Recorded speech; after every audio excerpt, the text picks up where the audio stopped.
Okay. So I wasn't going to start with this, but Amanda's comment has me really curious. What's been deconstructed? What has been? Yeah. Well, people in general like to get on this popular train of thinking of just deconstructing life and desires in life and what we've grown up with, kind of questioning what we've always been taught but never known why we know it. So I think that it causes us to question. My point is, questioning isn't bad, it's good to do that. So I think people and what they've learned, maybe it causes them to question, and I just don't want them to go down a rabbit hole of questions where they throw the baby out with the bathwater. Cool. All right. So I was thinking about our conversation about identity, and one of the things that we looked at was Exodus 19, which is a pivotal, 19 to 24 is a pivotal section in the Old Testament. And as I have said before, having a feel for Exodus 19 to 24 is kind of pivotal to understanding what's going on in the Old Testament as a whole. But what do you recall from the offer that the Lord put on the table? The people could be what? His people. Yeah. Treasured possession. Yeah, we had, I'll call it display treasure, treasured possession, whatever. What else? Holy nation. Kingdom of priests. Yeah, kingdom of priests. We talked about how these are basically represent Yahweh kinds of terms, right? So this stuff gets picked up in the New Testament most blatantly by Peter. And so take a quick look at 1 Peter chapter 2. And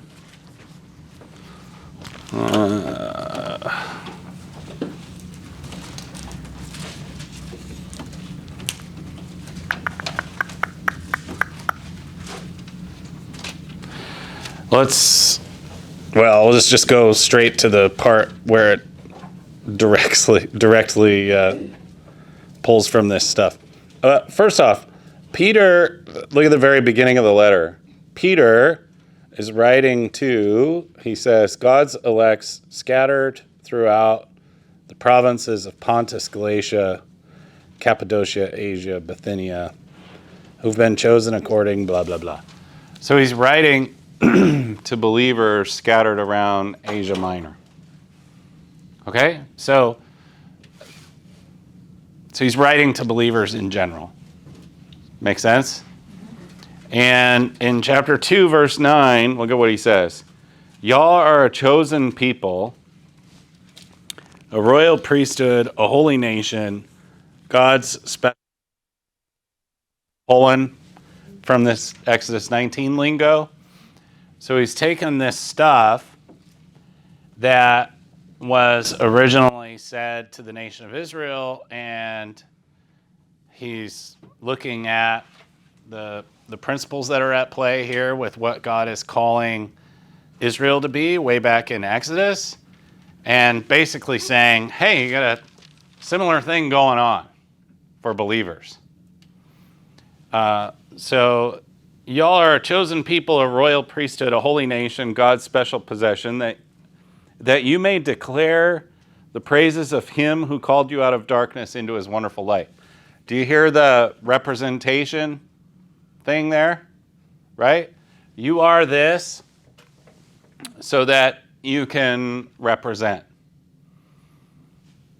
Once you were not a people, but now you are the people of God. And remember we talked about that identity statement about being Yahweh's, being the Lord's. And so he's echoing that. You are God's.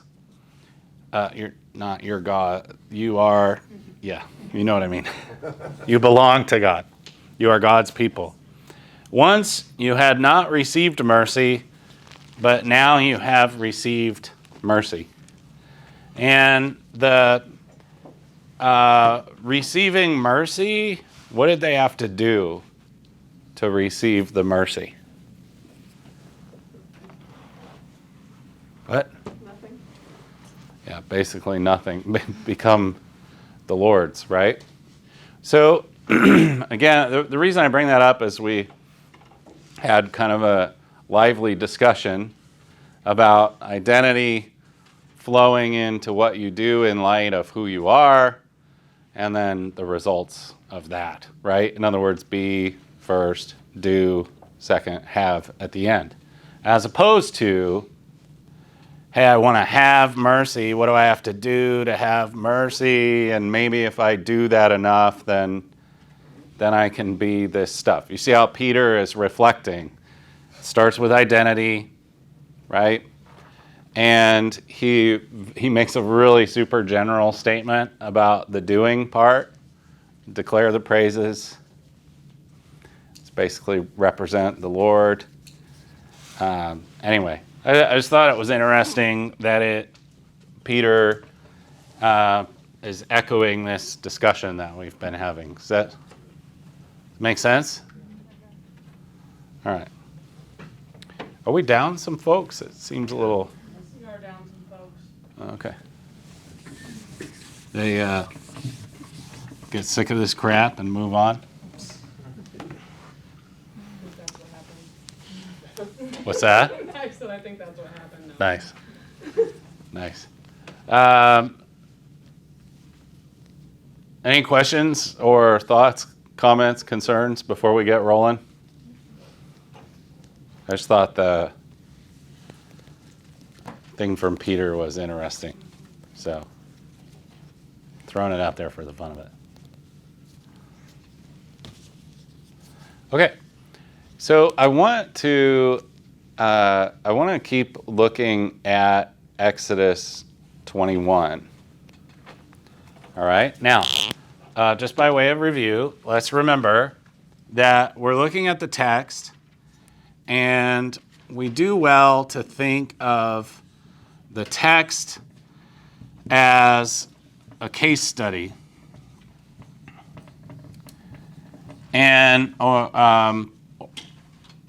so our job is to look at the case study, kind of try and figure out what's going on, and extrapolate the principle from the case study, right? Now, in practice, like when I'm working this with seminary students where I'm actually trying to help them develop the method for themselves, I'll say, hey, first break down the law.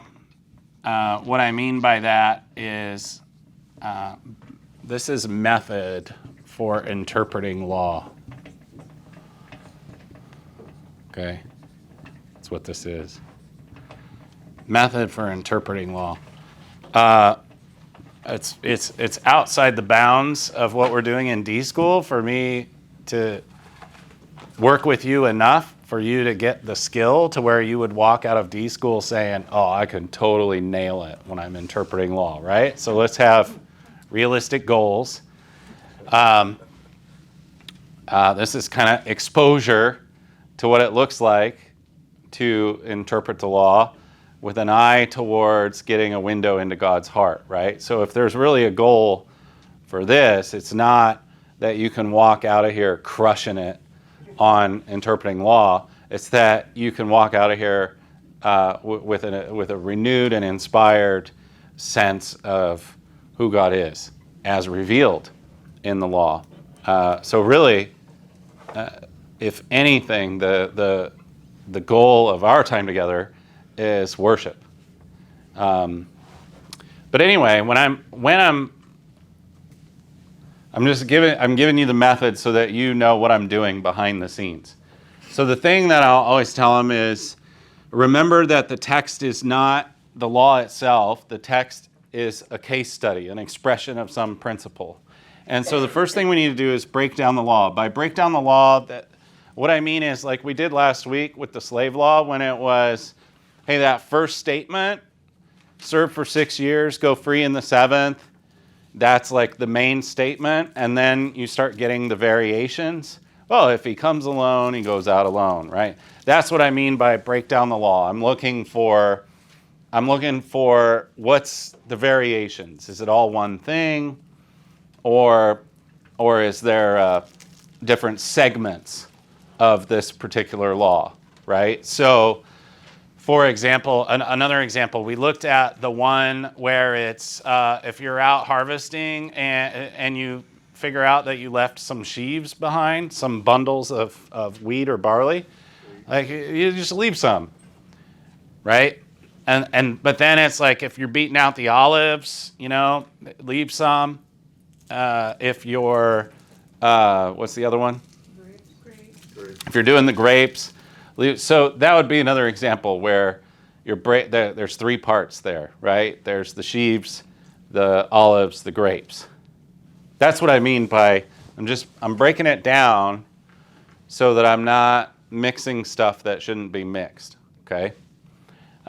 Then what I'll encourage is what kind, and this is really the most difficult part, I don't know. Now that I said that, I don't know if it is or not. But what kind of relevant background info might we need to have? Sometimes it's as simple as understanding the terms, understanding the words that are being used, right? So for example, there's a law in Deuteronomy 24, don't take a widow's garment in pledge. So I'll be like, okay, what does it mean to take something in pledge? That's what I mean, where it's like we just need to make sure that we understand the terms, understand what's going on, and obviously the background info can have a massive impact on how you understand something, right? Like, for example, with the slave law, the thing that we talked about was the debt mechanisms and how that works in the ancient Near East.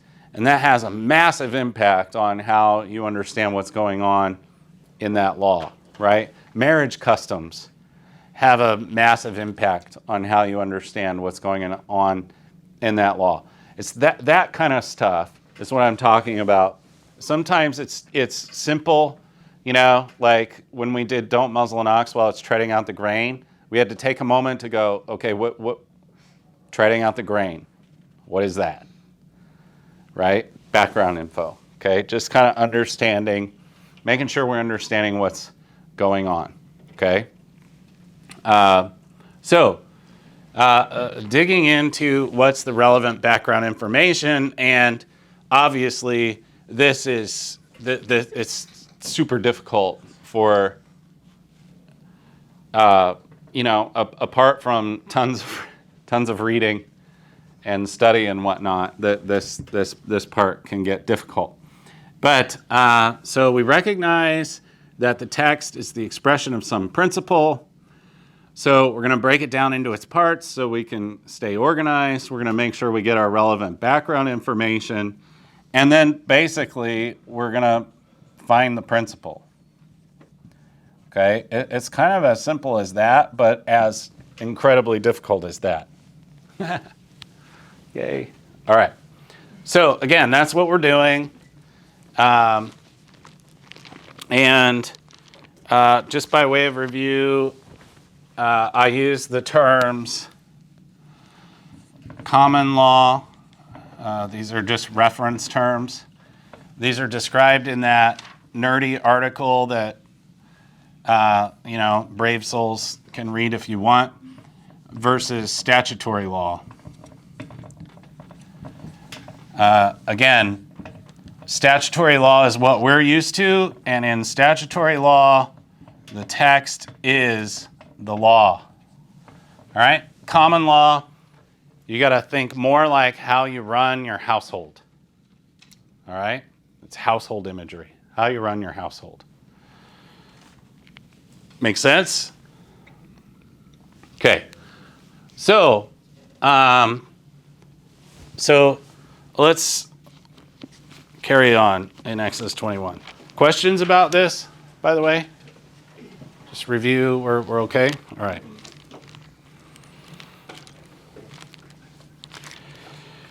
Okay, so last time we looked at Exodus 21, 2 through 11, and again, the big overriding principle was we're not going to have perpetual debt in ancient Israel.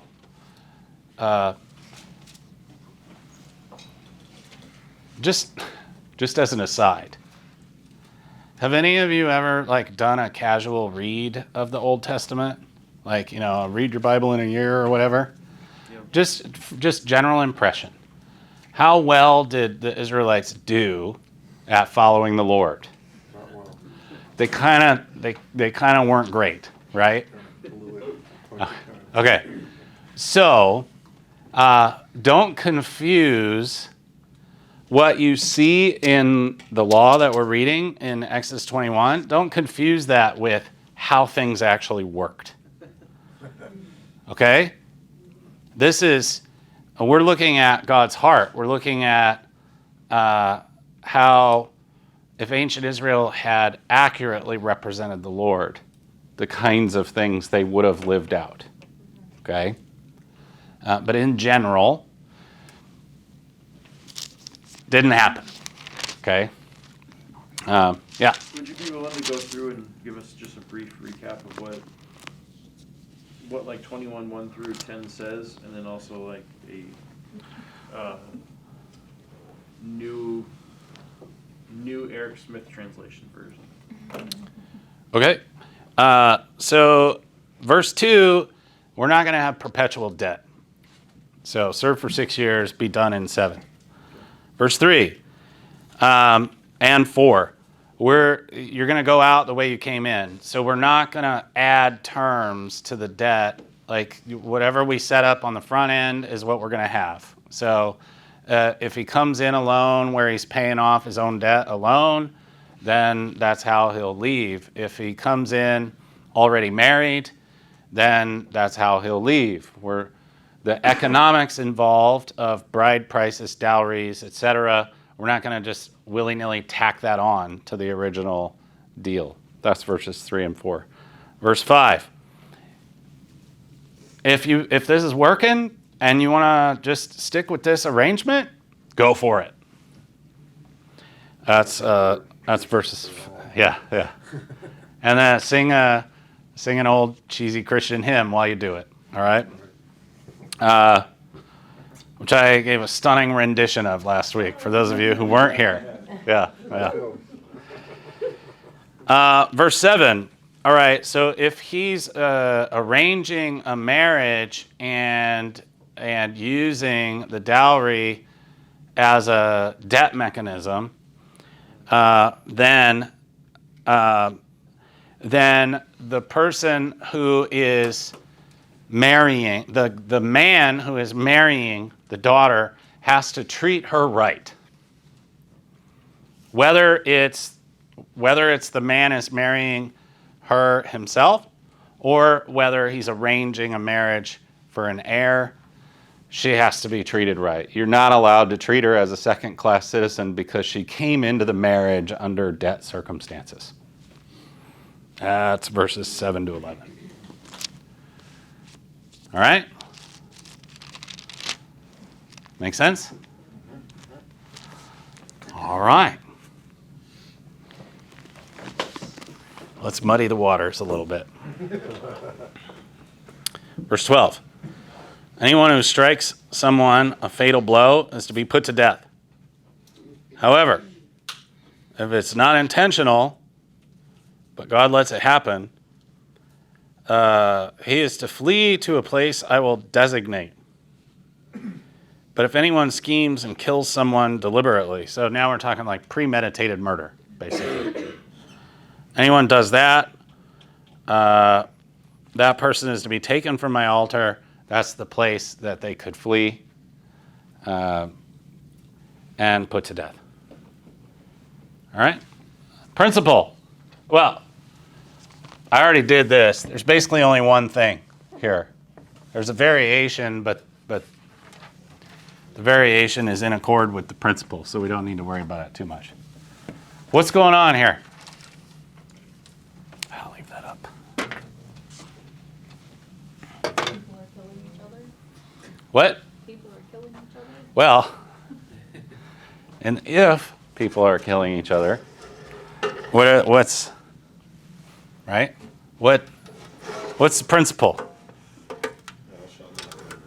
There you go. Don't murder. And You don't scheme and think of murder either.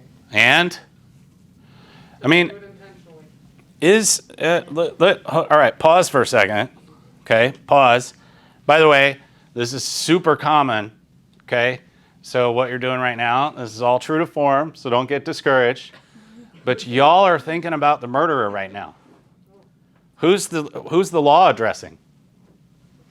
The victim.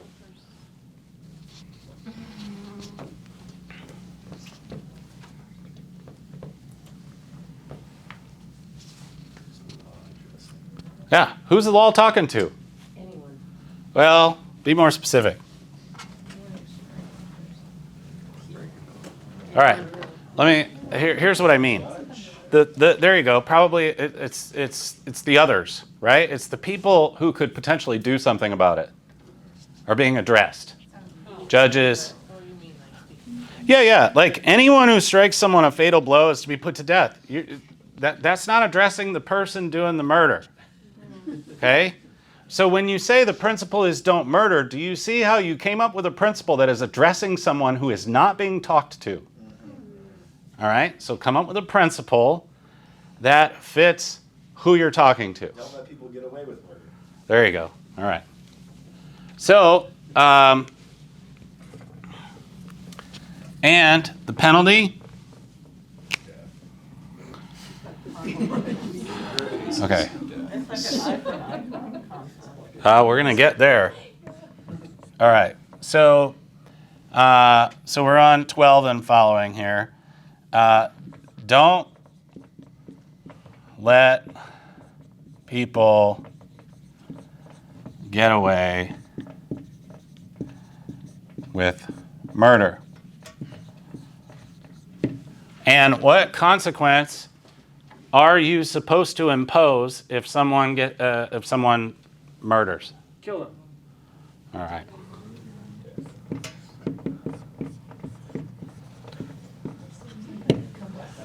How are we doing so far? A little contradictory, but we're in here. sounds like a psycho. Make sense? Thou not kill in the fear of an authority. Okay, so now here's the deal. Watch what happens.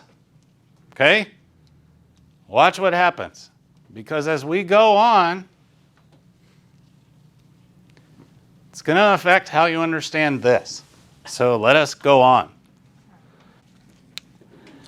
Anyone who attacks mom and dad. Why are we skipping over the innocent person who gets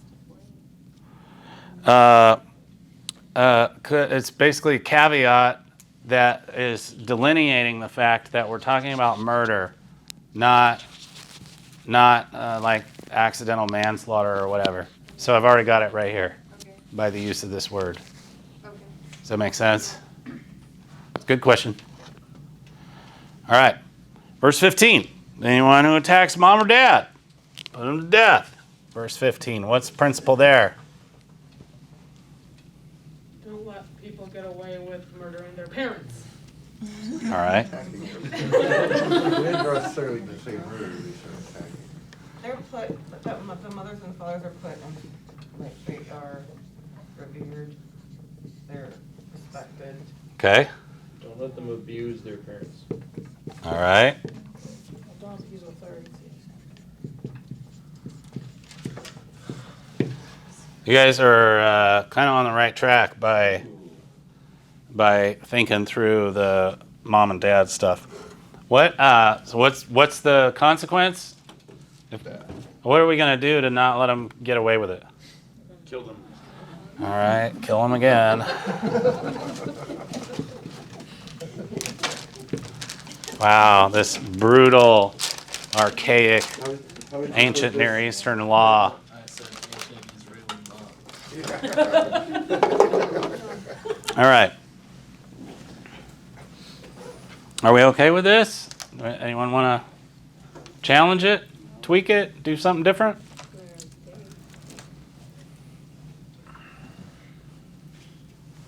All right, we'll move on. 16. Anyone who kidnaps someone is to be put to death, whether the victim has been sold or is still in the kidnapper's possession. All right, now go back to break down the law. Here's what goes through my mind. Okay?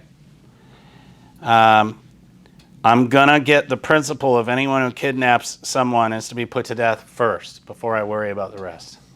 So what's the principle of anyone who kidnaps someone is to be put to death? Do we stick with the theme? Don't let people get away with it. All right. Don't let people kidnap people. Kill them. All right. All right. Now, interestingly, y'all are kind of giggling. Why? Because we all feel like this isn't actually right. Exactly. You need to go with that feeling. So I read through this, and at home to myself I was like, so read this like Eric Smith would read this. And I could not read it any other way than just statutory law. I could not make myself do anything but I know. It's tough, isn't it? Takes a while. infuriating. Yeah, it takes a while. Takes a while. I still catch myself doing statutory stuff. And then I'm like, come on! Yeah. What's wrong with you? Seriously. All right. Now, I want y'all to notice that as we start writing this stuff up, you all are giggling. And it alerts you to the fact that there's something ridiculous going on. Right? It's uncomfortable, but is it uncomfortable because God is so just and holy that living around him is uncomfortable? Yes. But is that what's going on here? Well, I feel like if, just us in our own town, if you want to jump to that, we talk about the sanctity of life and things like that. And, and then you've got these line by line, kill them, kill them, kill them. Yeah. It's just a little uncomfortable. Seems weird. Yeah. Yes. Is it that it's not literally about killing them? We'll get there. Okay. It is common law. So you're going on the right track. The answer to your question is yes, but I want to get one more under our belts. You're already giggling. That should tell you something. Let's do the next one so that we can take it to the next level, all right? Verse 17, anyone who curses mom or dad, kill him. All right, so don't let kids curse mom or dad. Kill them. They're putting kids too, so they're gonna kill kids. All right, now we're killing kids because that's God's law. Does it sound ridiculous? Yes. All right, it should. So if it sounds ridiculous, what is it triggering you to do? Honor. Say what you just said. The common law? I don't know. I don't remember what you said. Oh, Like, all right. I don't know, something about looking at the Looking at the principle instead, like. All right, there you go. Yeah, that's exactly right. Quit while you're ahead. I want to check something real quick. All right, so if you could, if you wanted, I mean, definitely the word in verse 17 is curse and can very legitimately be translated curse. It can also be translated belittle, like anyone who just even belittles mom and dad. Done. Dishonor, sure. That works. All right. Okay, so when you're up here, this kind of makes sense, right? We have premeditated murder, and so we're going to have that's going to be considered a capital offense. Makes sense, right? Okay. By the time you get down here, I mean, we were already giggling by the third, but by the time it gets down here, your kid just belittled you. That's a capital offense. Begins to feel ridiculous, right? Okay. When the law feels ridiculous, it's trying to drive you to a principle. So we have a repetition, right? We have a repetition that starts with like, okay, I mean, that makes sense. Maybe I wouldn't want to do that, but I see the logic. Well, all right. Well, that seems a little out of balance, and now you're just being stupid. Yes? How do you know that these are linked together, though? I just linked them together. I mean, when you're going through the law, like, oh, these are together, like, because you have like this. They're all consecutive. That's how you know. It's as simple as that. They're just bundled together. Prepackaged for you. Yeah. You could also expand into like in verse 18, it kind of like says, hey, now we're going to start a new bundle, right? It says, now suppose two men are quarreling. It's like proposing something new. We'll get there. It's new and it's not new. Okay. All right? But for now, It's a new case. when you see something get ridiculous, what do you think that tells you? Honor. Say it again. Look at the principle. Yeah. Drive to a principle. Drive to a principle here. Okay? If you kill something, what are you doing? Getting rid of it. You're getting rid of it. Get rid of it. Now, let me ask you something. If I was doing verse 17 and I said, look, guys, y'all need to hold your kids accountable to not just belittle you. Do I sound like just wildly offensive? That's kind of makes sense, right? There's your principle. Okay? The law does this thing. This is a normal technique that ancient Near Eastern law uses. That it'll start with something and you have to watch the repetitions. Because if there's an element that's getting repeated and all of a sudden it starts to seem a little bit ridiculous, it's pushing you to a principle. And the principle is get rid of it. The principle is, when I say the principle, I'm talking about specifically the put them to death thing. Okay? It's teaching you that when I use phraseology along the lines of put them to death, what you should hear is this thing, whatever it is, whatever the thing is, this thing is to have no part of your society. It's to have no part of your behavior. Take it seriously. Okay? Cursing mom and dad, you got to deal with it. You can't just let it slide. You got to take it seriously. And part of what the law is doing by lining this stuff up and giving the same consequence to something like belittling mom and dad as you do to premeditated murder It's a way of saying, you got to take this really seriously. It's real easy to take this seriously, right? You don't need amazing revelation from God to know that we should probably take premeditated murder kind of seriously, right? So you don't need this law. Ancient Israel does not need this law to know how to behave. This law is a setup for what it's doing with this other stuff. Okay?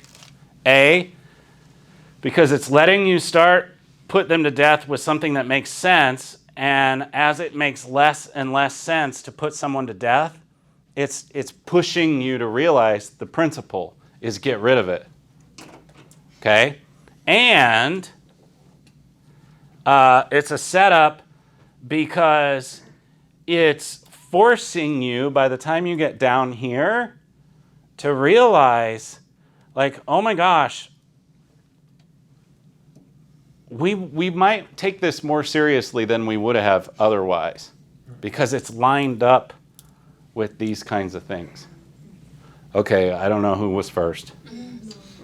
So this would be very similar to like in the book of Matthew where Jesus says like not to gossip because you're murdering your brother. It's trying to say that this is all sin and that it needs to be taken more seriously and treated with a higher severity. No, I wouldn't say it that way.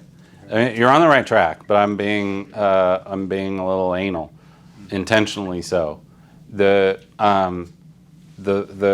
topic that I was hoping we would get to tonight, we may or may not. It's fine. We can deal with it next week. There are levels in the law. So to say, oh, we got to take everything seriously. No, that's not how law works. There are levels, but we'll see that as we get more law under our belt. But your impulse to say, wait, Jesus is kind of like driving at the underlying issue, the principle. Like, yes, to that part.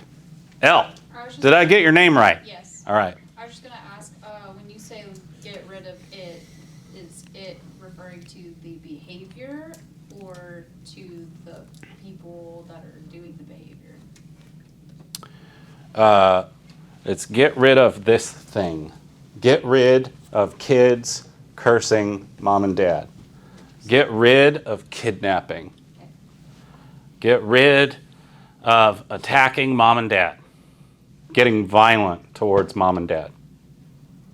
Well, I feel like because it's getting more ridiculous, the punishment, you're seeing that it builds on itself. If you allow kids to get away with cursing and belittling their parents, then you could be forming behaviors that would lead to the next one up and the next one up and the next one up, to the point where then your society crumbles because you have a lot of amoral people. That is super logical, and I don't know if I agree. I don't know that I disagree. It's a slippery slope argument, right? And I don't know how much of not wanting to engage in slippery slope arguments is my own academic background versus how law actually works. But what goes through my mind is the order is on purpose. So we're not starting with something small and ramping up over time. And there might be an example of that somewhere. I'm just not familiar with it.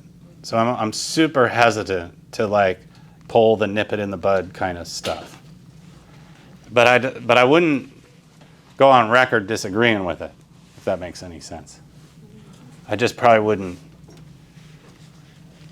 champion it. It's just my thought. It's good though, you're thinking. I like that. I like it. All right.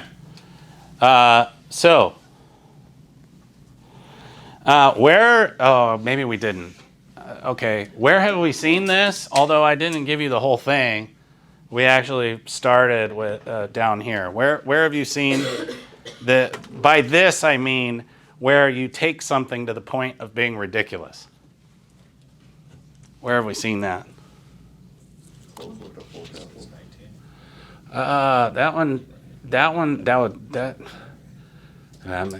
Yeah, I wasn't thinking of that one. I'll go with that. What else? Anyone know what I'm thinking of? Don't muzzle an ox while it's treading out the grain. It's in a sequence of how you treat the vulnerable. It's in the line that includes the don't beat out or don't you take all the olives stuff, right? The olive sheaves grapes thing is part of all of that. It's there's this sequence where it's putting a lens on vulnerability. Oh, let's look at it from this angle. Oh, let's look at it from this angle. Let's look at it from this angle. And a lot of it like makes a lot of sense, right? Poverty is understandable vulnerability. But it keeps going and it gets to don't muzzle an ox while it's treading out the grain. What's it doing? It's taking, you don't get to take advantage of the vulnerable all the way to the level of an ox. You know, don't take advantage of poor people. Well, all right, I can kind of understand that one. That's kind of a jerk thing to do.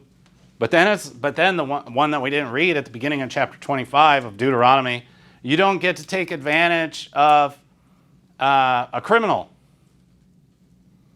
That one's a little tougher to swallow. Right? I mean, doesn't it just kind of make sense? If somebody is a criminal and they're convicted, like I get to dehumanize them a little bit. Nope, not according to Torah. And it keeps going, and all of a sudden it's like, wait, I can't dehumanize my ox. This is crazy. What's the law doing? It will press you to a point where you're like, really? To get you to kind of back up and go, what's going on here? It's pressing you to the principles. That sequence in Deuteronomy 25 is one of my favorites because it's continually telling you you don't get to take advantage of the vulnerable. You don't get to take advantage of the vulnerable. You don't get to take advantage of the vulnerable. And it eventually gets all the way to the point where, like,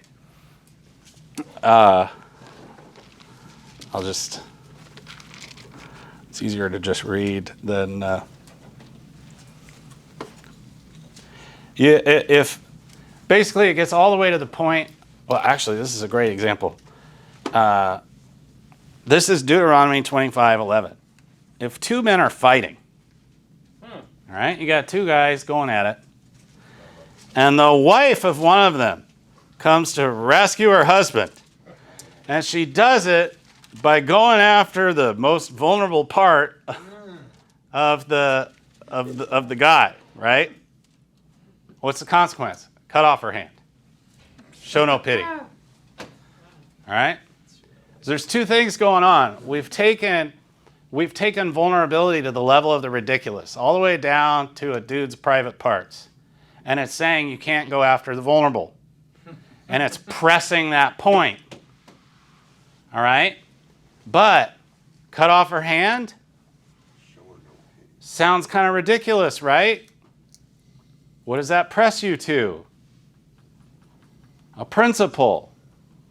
What's the principle? What? I couldn't hear. Don't hurt the vulnerable. Yeah, that's it. You can't attack the vulnerable, period. That's all it's saying, right? And then what happens? Very, very famous megachurch pastors stand up and talk about how archaic and ridiculous ancient Near Eastern law is, and it quotes that passage as how harsh and ugly and everything ancient Near East, Old Testament law is. Why? Because there's an inability to distinguish between the letter of the law and the spirit of the law. An inability to distinguish between the verbatim stuff, cut off her hand, don't show pity, and the fact that this is a technique that drives you to a principle. And the principle is very similar, simply, you cannot go after the vulnerable. You can't do it, yeah? So is this saying that they didn't do that if that were to happen? What? Like they didn't cut off hands? It's just a principle? I'd like to refer to what I said earlier, where we have no evidence that ancient Israel actually did anything with any of this.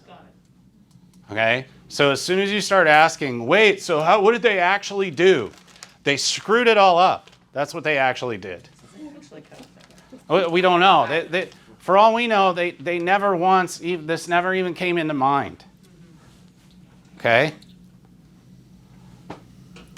Yeah.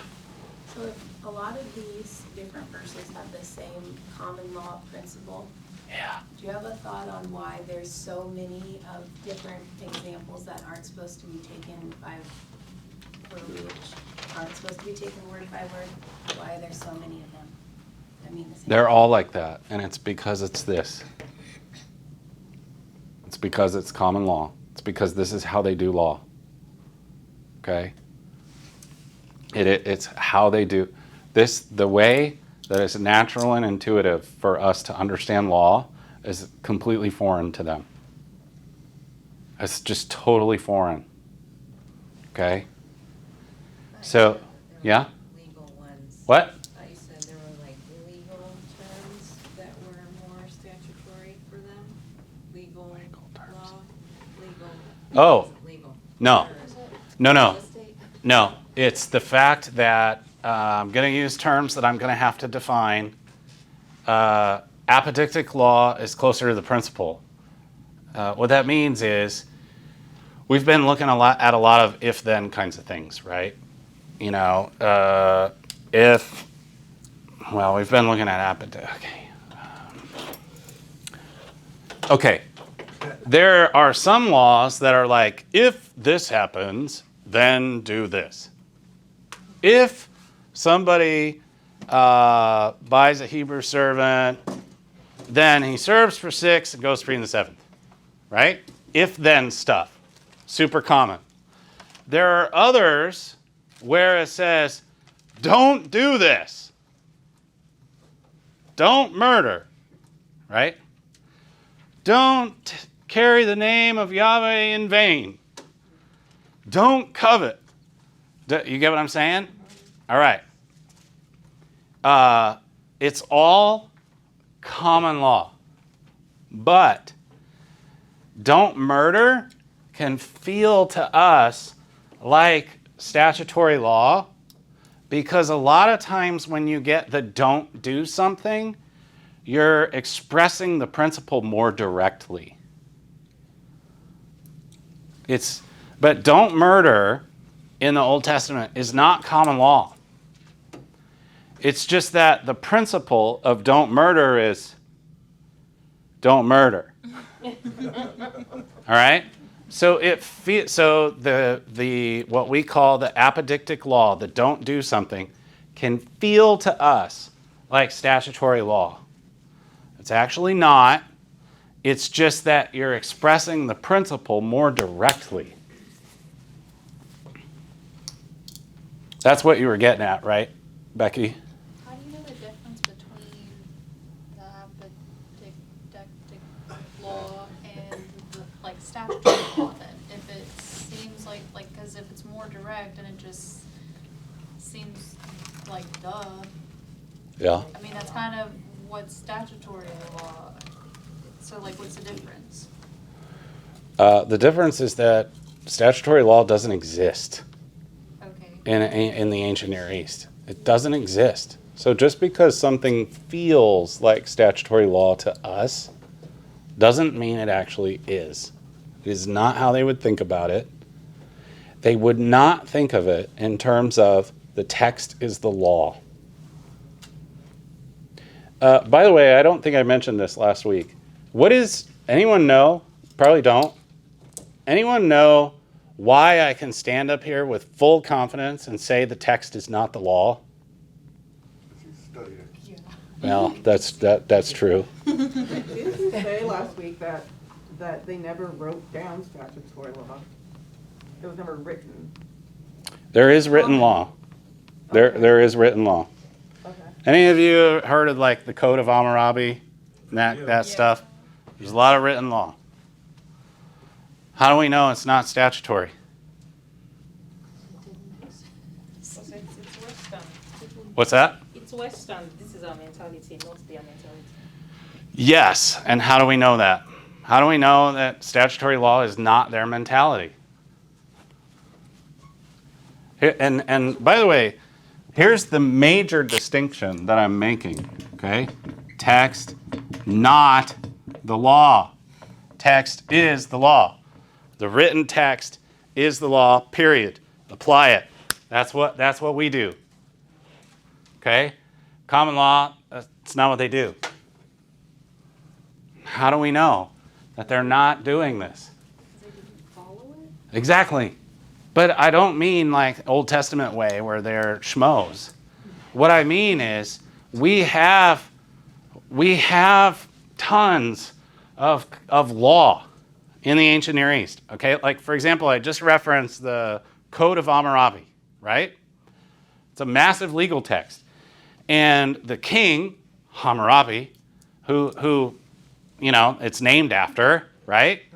There's a big intro where he's like, the sun god, Shamash, he gave me this. Why Shamash? Because Shamash is like thought of as the god of like what's right and just and etc. Shamash taught me that which is right and just. It's like Moses saying, I learned this from Yahweh, right? But Hammurabi is saying, I learned this from Shamash. And so here it is. And it's huge. Okay? It's massive. And that's not the only one we have. All right? We have a lot of them where the law is written, so to speak. Okay, we have that. But guess what we also have? Thousands upon thousands upon thousands of tablets that record legal decisions made in actual courts. Right? So a tablet, imagine you had to go to court and the judge makes a decision and writes the decision down. Okay? We have thousands of those tablets. And never does it reference written law. Never. Because the text is not the law. The text is something that I study to gain legal wisdom. It's case studies that if I'm a judge, I want to have access to this written material because I want to study it the way I would study wisdom literature. I want to do what we're doing. I want to look at it and I want to wrestle with it. And I want to say things like, why on earth is it repeating kill them? Why does it get to the point where kill them seems kind of ridiculous? Especially when a little bit later it's going to say, don't mete out punishment that doesn't fit the crime. But you're giving me a punishment that doesn't fit the crime. Why is it doing that? So that you wrestle with it. And so that you think about the fact that I've got it. But they're living where culturally, Greek culture dominates. We call that Hellenism. Language there is Greek. Their native tongue is actually Aramaic. First century Jews, by this point, Aramaic has become the normal, everyday language. And their scripture was originally written in Hebrew, but has been translated into Greek. And we can sometimes tell the difference in the New Testament. Like, for example, that line that from Peter that I quoted, where he's adopting Exodus 19, I can tell by the lingo he uses, he knows the Greek, not the Hebrew. All right? So you have, if New Testament times, right? You have all this stuff interacting. Roman rule, Roman government, Hellenistic culture, my Hebrew roots combined with my Aramaic, kind of blah, blah, blah, right? All this stuff. So they live in this crazy melting pot where you have to move towards statutory law because there's no commonality that you can draw on. Okay? I mean, Amanda, you can tell me if I'm wrong. Odds are that when you adopted, you had to get specific about some stuff that you probably didn't have to get specific about before. Because, I don't know, maybe he was too young. But a lot of times when you have that intercultural thing happen, all of a sudden you're like, oh, I've never had to like nail this down in this way before. And it's this intercultural stuff that leads to the statutory stuff. So what happens is over time, statutory, you're so used to doing it that way that it feels intuitive and automatic to you. And as you expressed, to try and not do it, right? It's just like, oh. Well, I mean, that makes sense because you're everything around you for your whole life has been a particular way. And now all of a sudden you're being told, well, it wasn't that way then. So it was really with Hellenism where it shifted as it pertains to Bible things. Okay? It would have been way easier to read this stuff in 17th century Germany because not nearly as multi-ethnic, way more common law kind of environment. So it comes and goes in terms of what would feel natural to you, right? Statutory feels natural to you because you're an American. If we were in 17th, even 18th century Germany, common law would feel pretty natural. It's just, all right, that was a little bit of a digression. Okay, how are we doing? Okay, so what should happen here is you should start to say, okay, push to a principle. We need to work towards not having this in our society, okay?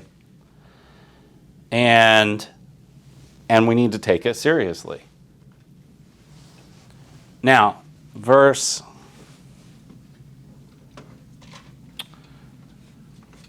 Actually, I want to pause. Let's do this. I want to look at one passage, and then we'll have a super quick like restroom break or something. Do you get what I'm saying about the death penalty here? Okay? All right. Keep that in mind. And let's look at something Jesus does once because it's super fascinating. John 8.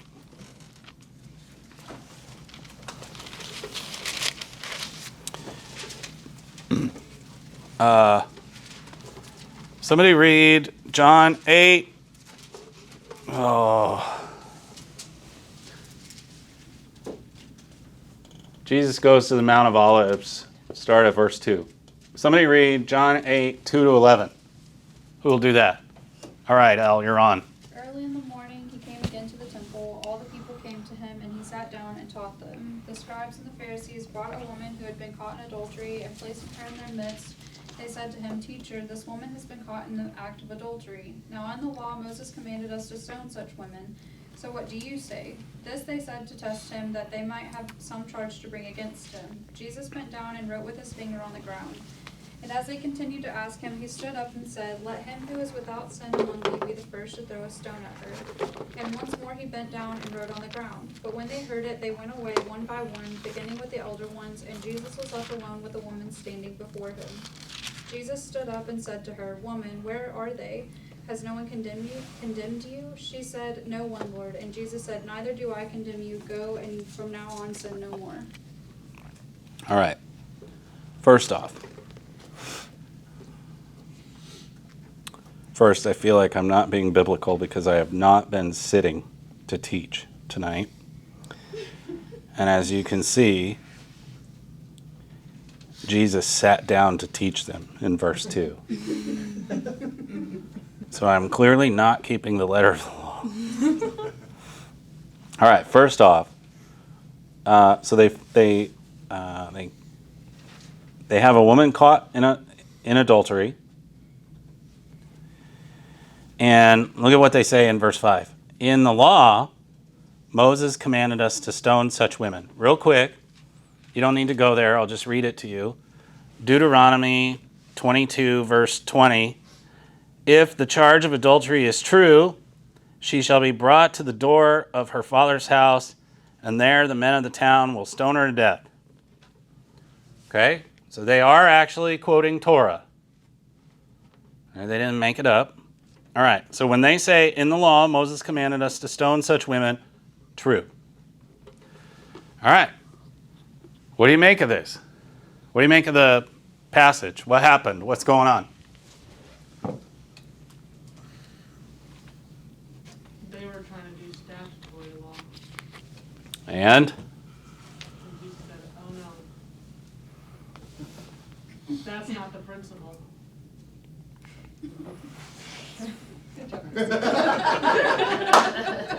Keep going. You're doing great. Ride that train all the way into the station.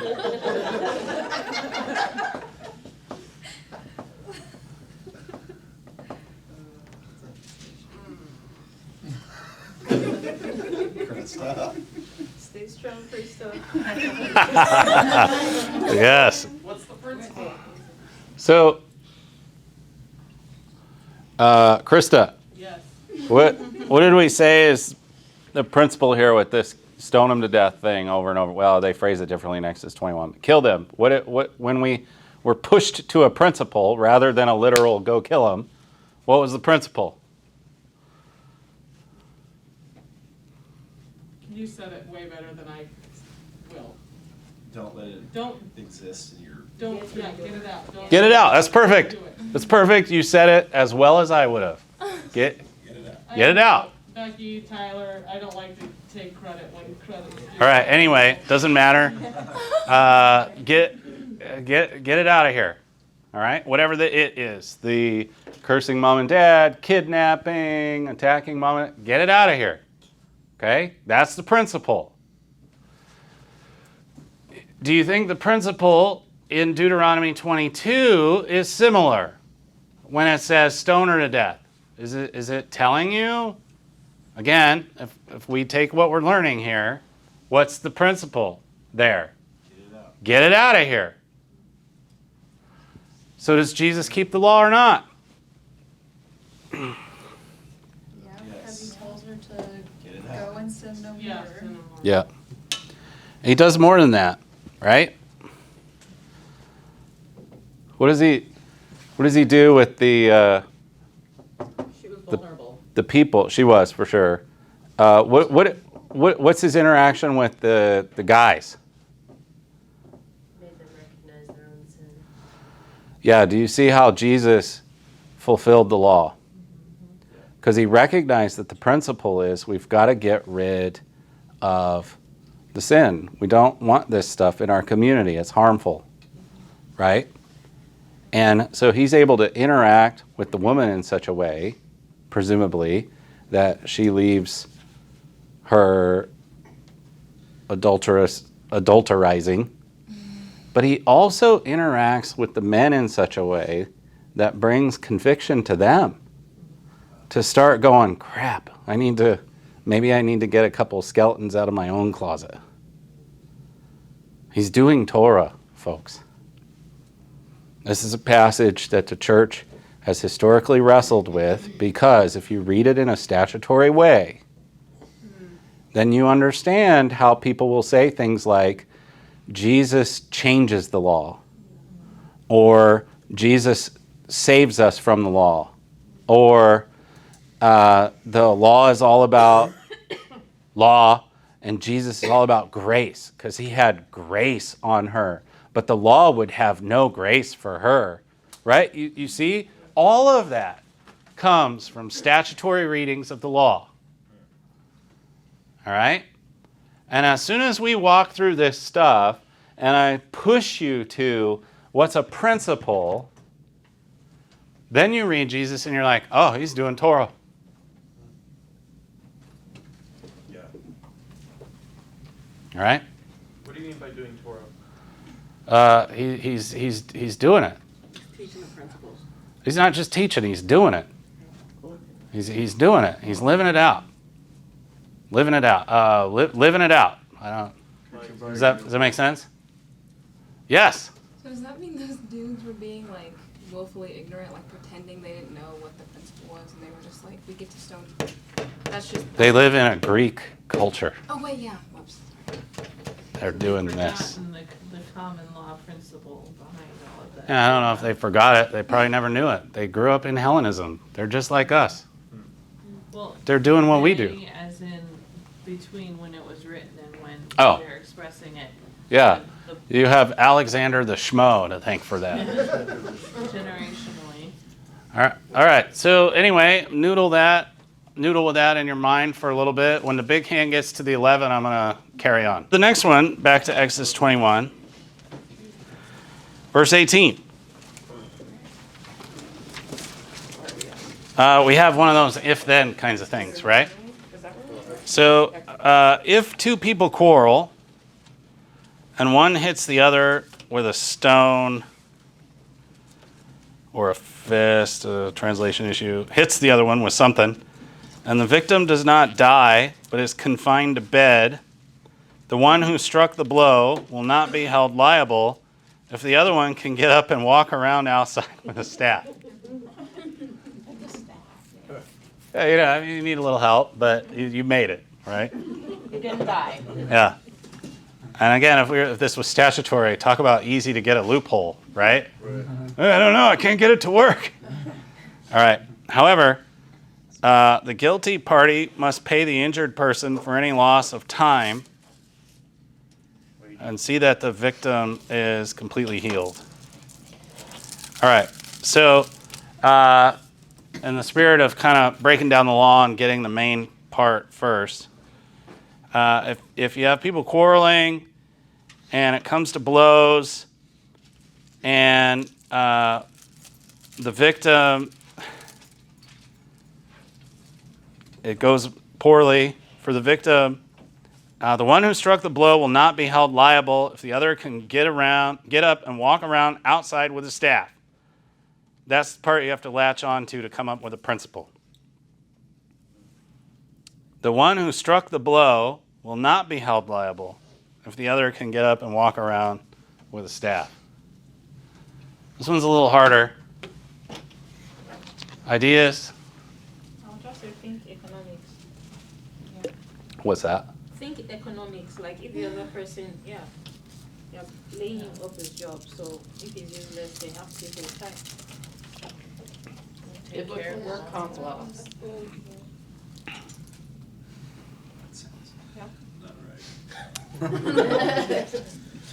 No, I was finishing out a sentence.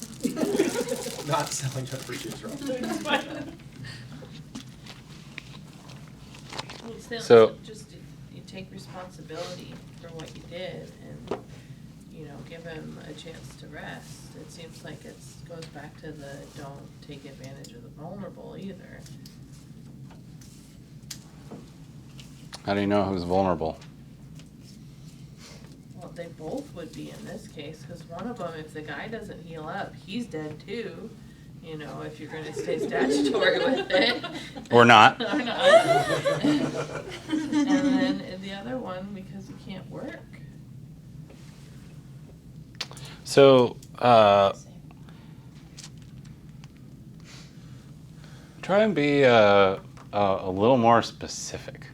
Yeah. Does that make sense? Yeah. Like,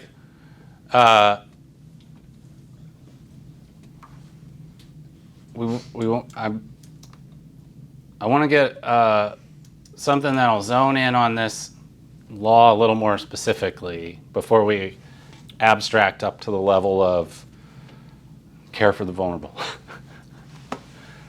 First off, can you really say that the guy's vulnerable? And why are you calling him vulnerable? Dude got in a fight. So what is the nature of the vulnerability? If you look at the That dude was fighting. How do you? For all we know, he's a perpetrator of violence.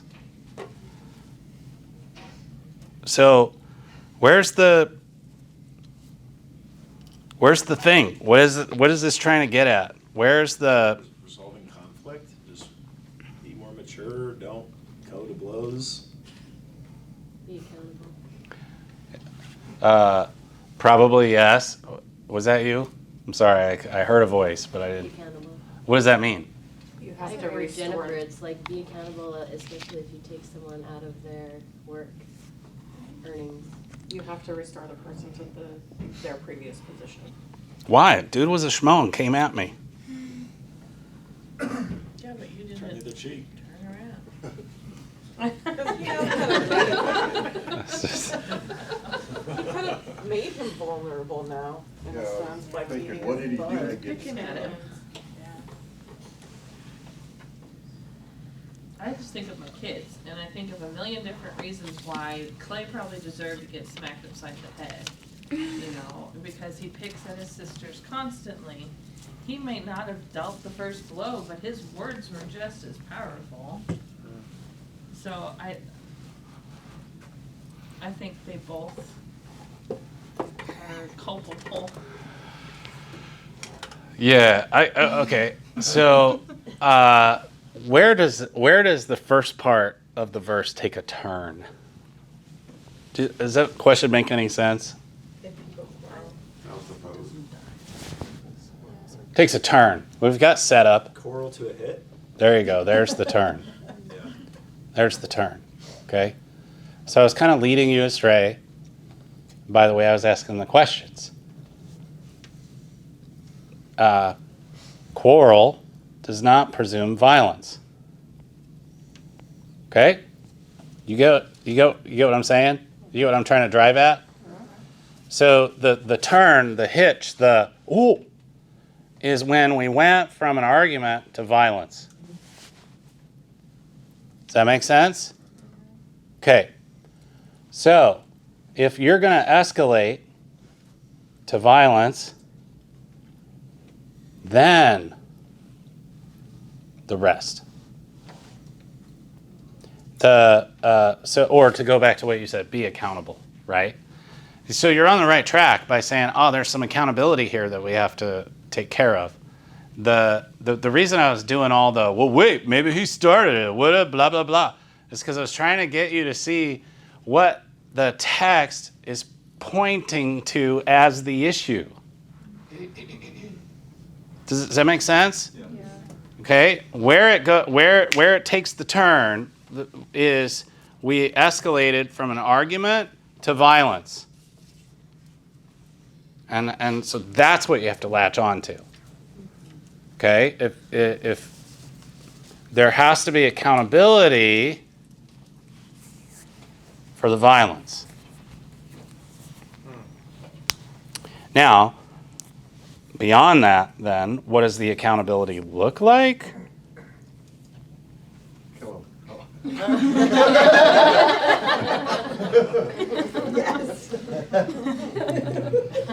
I mean, look at this though. I mean, in all seriousness, okay, we had an argument. It escalated to violence. So, am I automatically like culpable? No. Not yet. The one who struck the blow will not be held liable if the other can get up and walk around outside with a staff.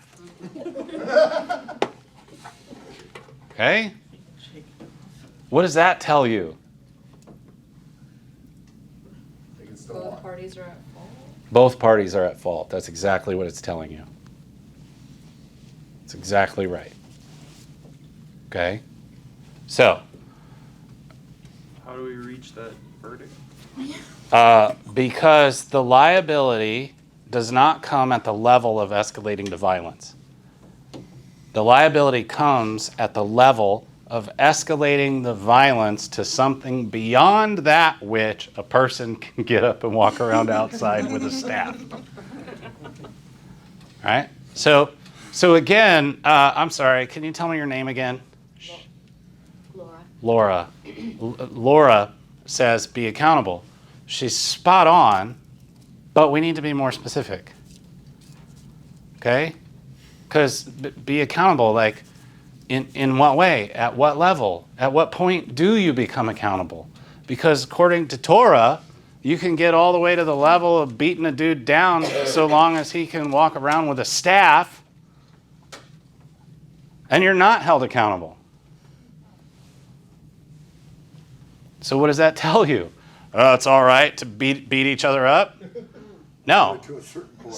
Yeah, but only to a certain point. That's not what it tells you, okay?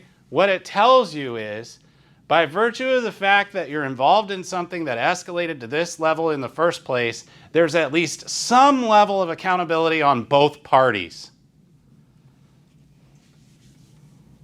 Do you see how I'm saying that? Because if it said, if two men get in an argument, one of them throws a punch, now has to be held accountable, regardless, right? Then it's pointing you to some principle around escalating to the level of violence. But that's not what it says.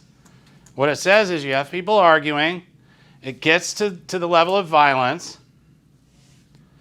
If the violence goes this far, there's no extra accountability other than just the natural consequences of two guys being idiots.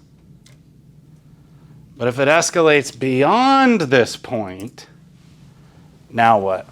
Do you see how there's accountability for both of them? This is not a scenario where the guy who got hit, it's entirely on the one who went to violence.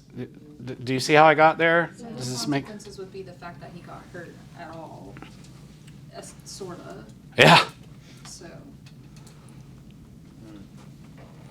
All right. So it's trying to drive you towards joint accountability. However, the one person took it a lot further. So there's extra accountability to the level of the guilty party must pay the injured person for any loss of time. That's the economics thing, right? That was referenced. Yay. And see that the victim is completely healed. Restore your brother. Even if you're ticked at him to the level that you got in a fight. This one's tougher, like, to nail down with a really specific one-liner principle for the whole thing, because it's this, just take my word for it. This is a more complex law. It's shifting the camera angle more quickly than a lot of laws do. I don't know if that makes sense, I feel but like too, there's that you're talking about the difference between the spirit of the law and the letter of the law there too. And you have the spirit of, to me, it feels like there's the spirit of the argument as well in this one. If they're arguing and then they shove each other, one of them falls back, sprains an ankle. Completely different than if they're in an argument, he gets so heated that he beats the snot out of this person because whatever has led to this argument, however many other arguments they've had, he's finally just snapped and gone psycho, then they stepped over a line, taking it farther. But that's because in him, he has there's more to it to him. Because he hasn't dealt with his past stuff before he got in there. And that's just me. well, you just lost me on the running it. dealing with the past stuff. Well, that's just me taking it and running it down the wrong path in general, I acknowledge that. But what I'm saying is it does feel like you said there is a line in the sand there. If you've taken it too far, there's other stuff going on there too. To Right. consider.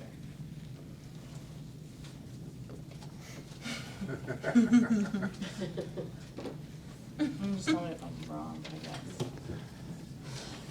No, I mean, it sounded to me like you were verbally processing the discussion. That's probably. The only feedback I would have is where you started. I may have misunderstood what you were saying about the deal with your past, but it felt very much like I just went down a rabbit trail and brought in a lot of stuff that isn't in here. So, but processing on the right track. I love it. That's good. You said cool story, bro. Yeah. Okay. All right.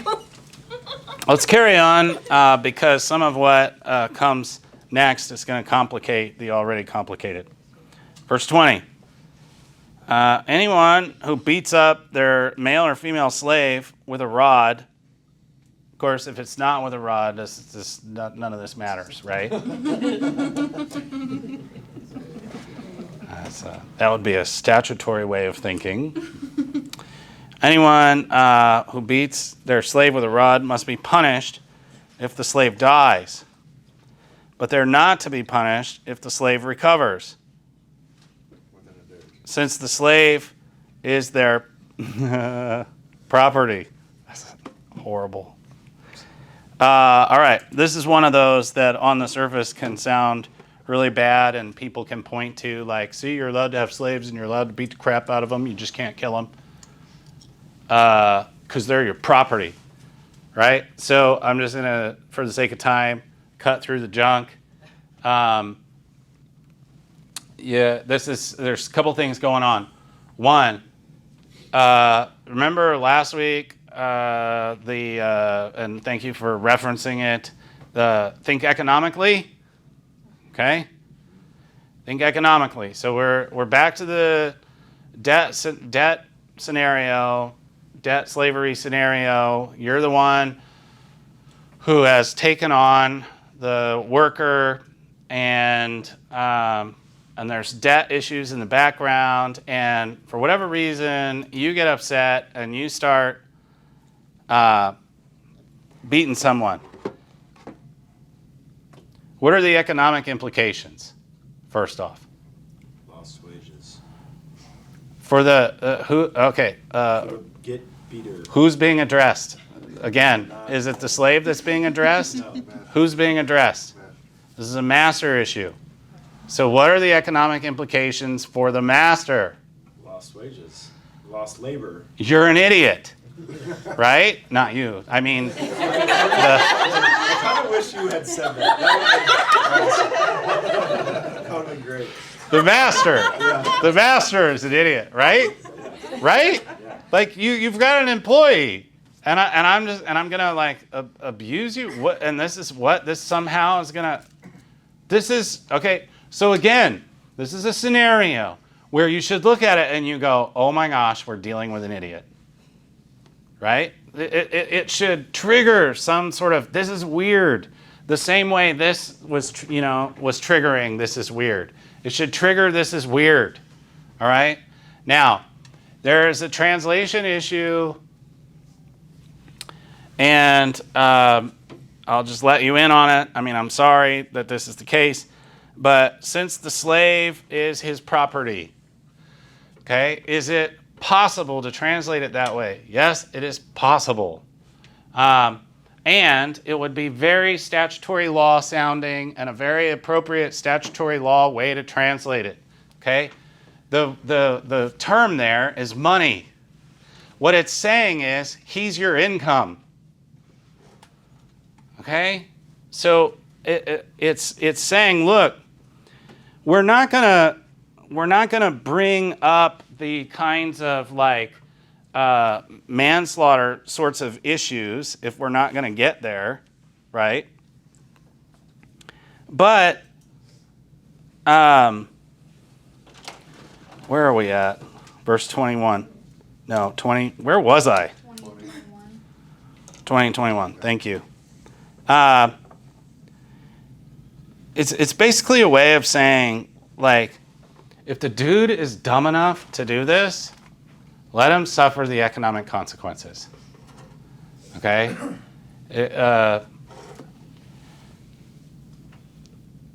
Before we start arguing that, we need to get two laws further because it'll help understand why this is.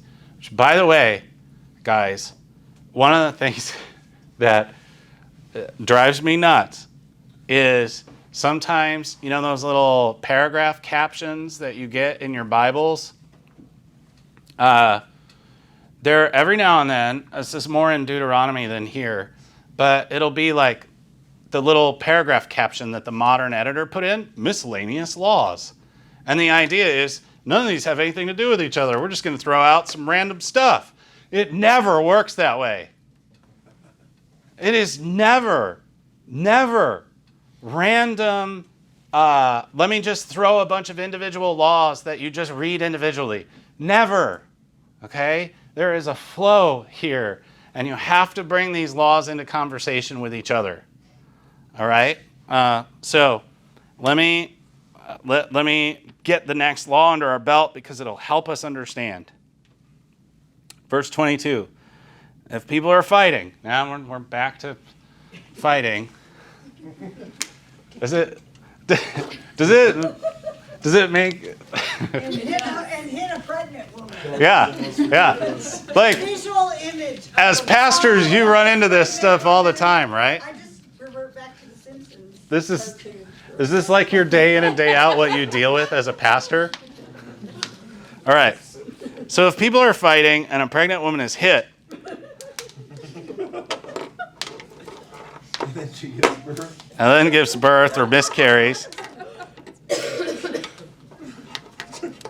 So she miscarries or gives birth, translation issue, but there's no serious injury. The offender must be fined whatever the woman's husband demands and the court allows. Okay? I'm just going to tell you, again, for the sake of time, it's really fun to watch people super wrestle with this. But that opening statement is not meant to be anything unusual or worth thinking about. The opening statement is like, let me set a very common sense scenario, because it's the next part that matters. The super common sense scenario is something went wrong and we're going to fine a person for it. Okay? Verse 23. If there is serious injury, you are to take life for life, eye for eye, tooth for tooth, hand for hand, foot for foot, burn for burn, wound for wound, bruise for bruise. What's the principle? Eye for eye. Tit for tat. If somebody says tit for tat, what does that mean? Maybe that's too old a phrase. You get what you get. You get what you gave in this example. All right?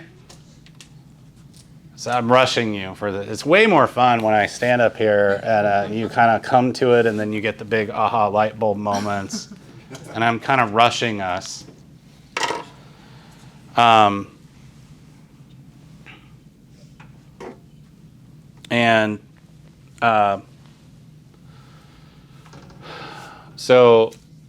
But anyway, what's the principle of this eye for eye, tooth for tooth stuff? The fine needs to be equal to whatever, like, actually happened. Yeah, this is exactly right. The punishment needs to fit the crime. Okay?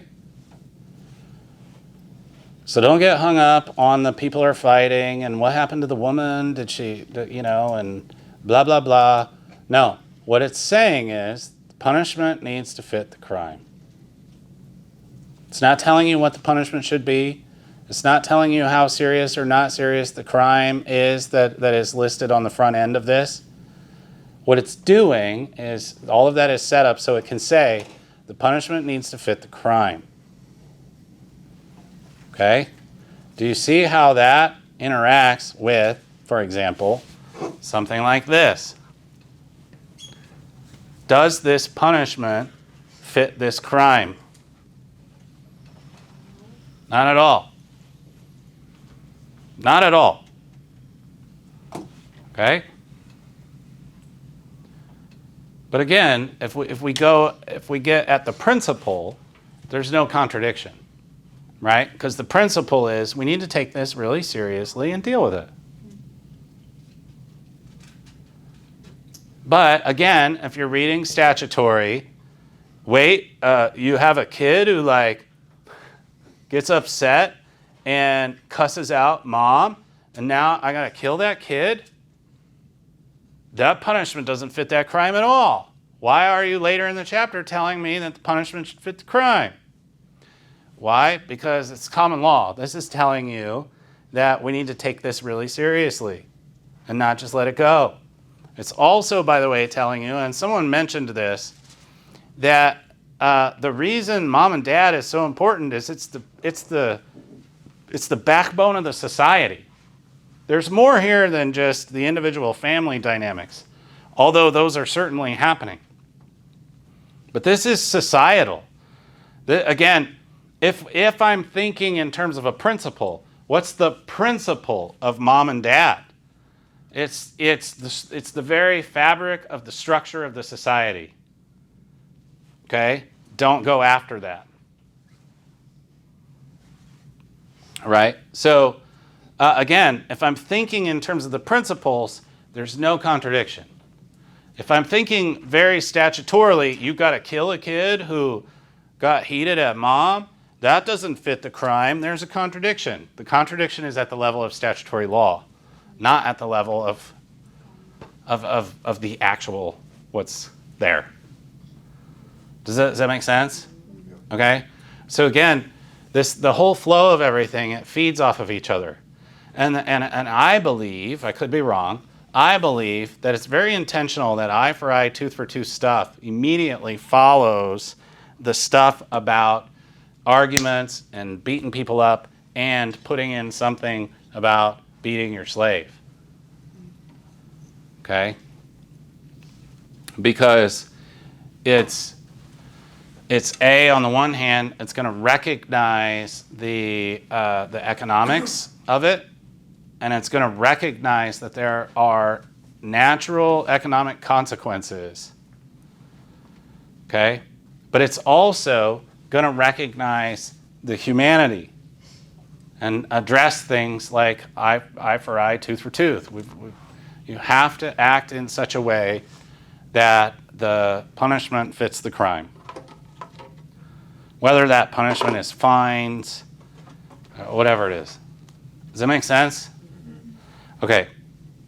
I thought somehow, I really thought we would get all the way through chapter 21, but it's okay.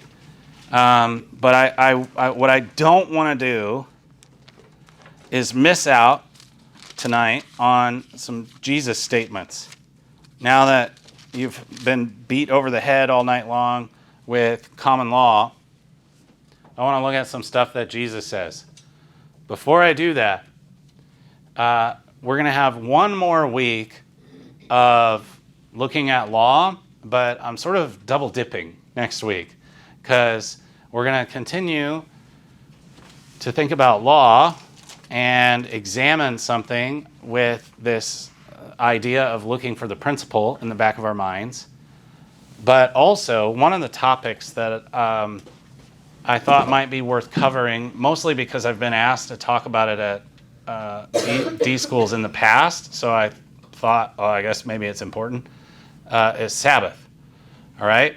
So next week, we're sort of continuing law discussion, but we're also going to talk about Sabbath because I think that's important. So for next week, no textbook, but do read this stuff that's up here in pink. Exodus 16, the Sabbath law in Exodus 19, the Sabbath law in Deuteronomy 5. All right? All right. Okay, so let's look at some Jesus statements. Sermon on the Mount is a good place to look. There's a lot going on there, but first thing I want you to notice is this is Matthew chapter 5. Okay, Sermon on the Mount, Matthew chapter 5. First thing I want you to see is in Deuteronomy, Matthew chapter 5, verse 17. He's going to up front address the elephant in the room. Okay? Do not think that I have come to abolish the law. I haven't come to get rid of it. I've come to fulfill it. All right? Now, it's very, very interesting to me that that Jesus will say, like, I didn't come to abolish the law. I came to fulfill it. And then, like, but I get it. It makes sense because we're so wired with statutorily that we look at what Jesus does and we're like, well, he's changing it, and you start wrestling with all this stuff. I think that Jesus understood that was how it was going to feel to people. Okay? And I feel like maybe I kind of empathize with Jesus a little bit because it's sort of been a theme at D school, don't upset them too much. I have been encouraged to not upset you too much. And I'm like, I don't think I'm coming anywhere close. And then, anyway, but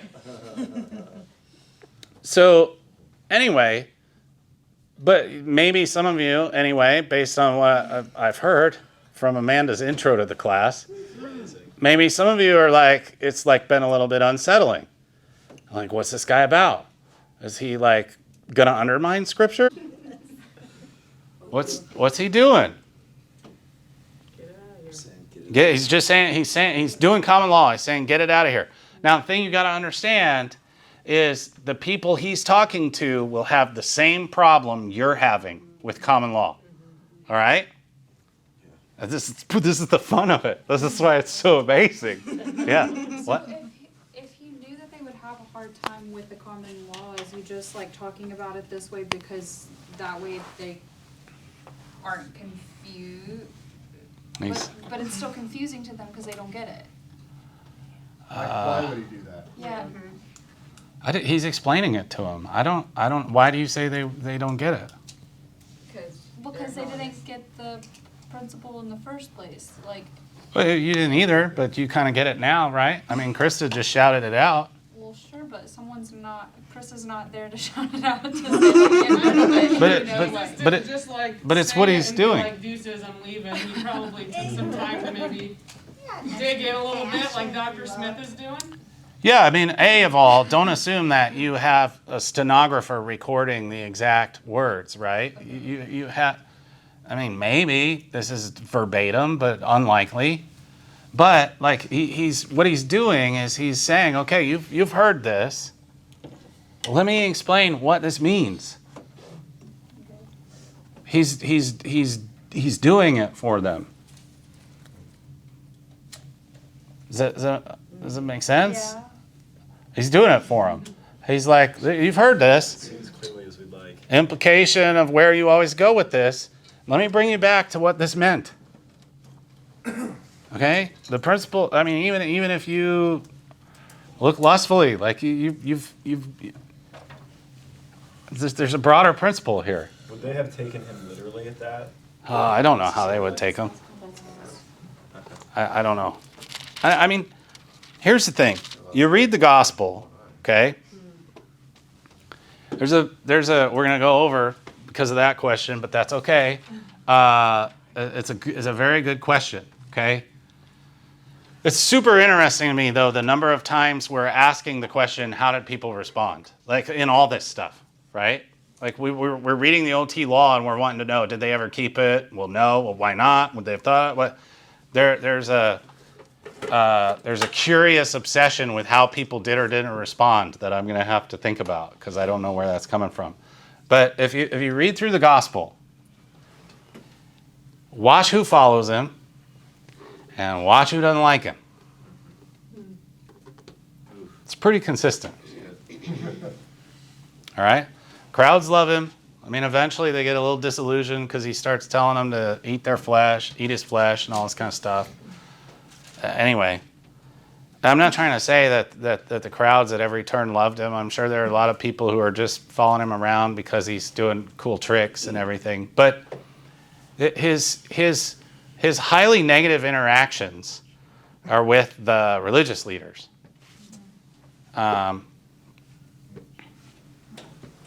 Anyway, that's an aside. I really want to just do this a little bit. Is it all right? Can I have 2-3 more minutes? All right. So he does this get rid of it thing, right? Not because he's thinking that you're going to go gouge your eye out tonight, okay? He's getting at the principle. Okay, I was going to do more of these, but for the sake of time, let's go to the eye for eye thing because we just looked at it. So this is verse 38. You've heard that it was said, eye for eye and tooth for tooth. Let's recall what was the principle in Exodus of the eye for eye, tooth for tooth stuff. Punishment fits the crime. So you've heard it said, eye for eye, tooth for tooth. But I tell you, don't resist an evil person. If anyone slaps you on the right cheek, turn to them the other cheek also. And if anyone wants to sue you and take your shirt, hand over your coat as well. If anyone forces you to go 1 mile, go with them 2 miles. Give to the one who asks you, and don't turn away from the one who wants to borrow from you. What did he just do?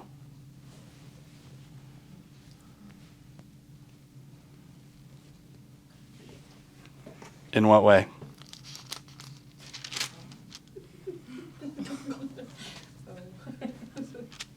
In a way that was, I don't know. Let me ask this question. Does what he talks about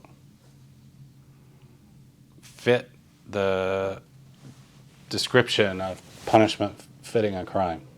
No, because it would be the opposite, right?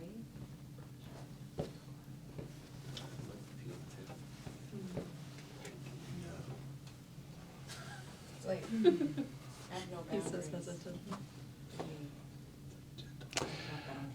Well, okay, the temptation of every good professor is at this point to say, well, give that some thought and we'll circle back around next week, which my wife informed me that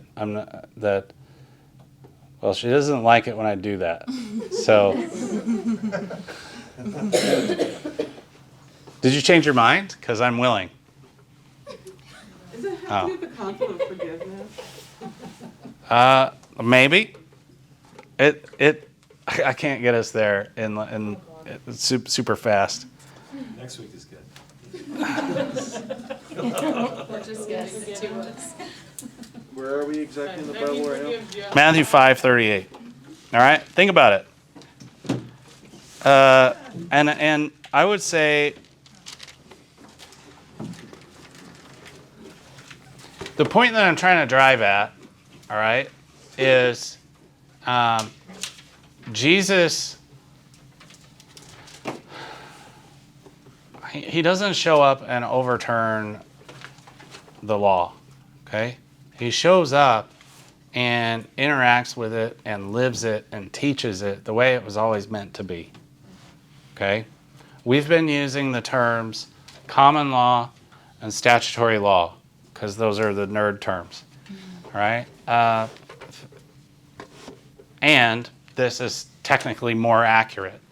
But it can be helpful to think in terms of the difference between the letter of the law and the spirit of the law.